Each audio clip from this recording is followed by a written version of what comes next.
Oui, et je voudrais à nouveau m'expliquer sur cet article quater.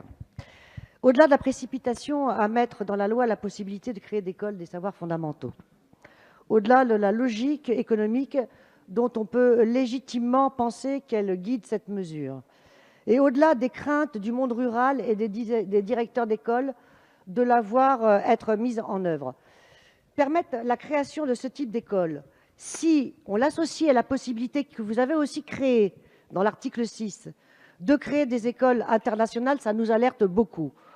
Pourquoi? Quelle va être la nouvelle organisation scolaire dont vous posez les fondements?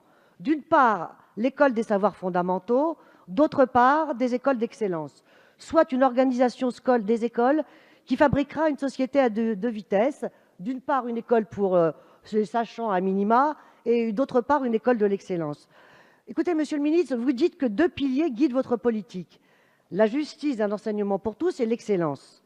Vous dites vouloir marcher sur ces deux jambes.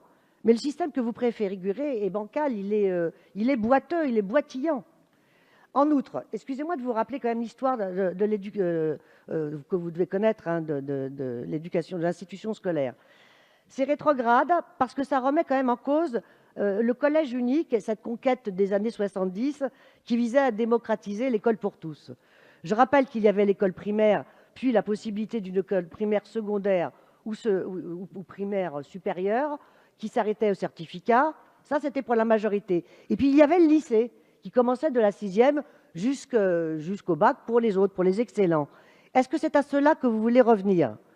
Parce que, bien sûr, l'éducation, enfin, la démocratisation de l'éducation, elle a connu des limites. Ça, on le sait. Mais l'enjeu d'aujourd'hui, n'est-ce pas précisément de s'atteler réellement à la réussite de cette démocratisation, et ce, à l'aune de la spécificité des jeunes d'aujourd'hui? Or là, vous êtes en train de nous créer, dans cet article 6, deux types d'écoles, les excellents et les autres.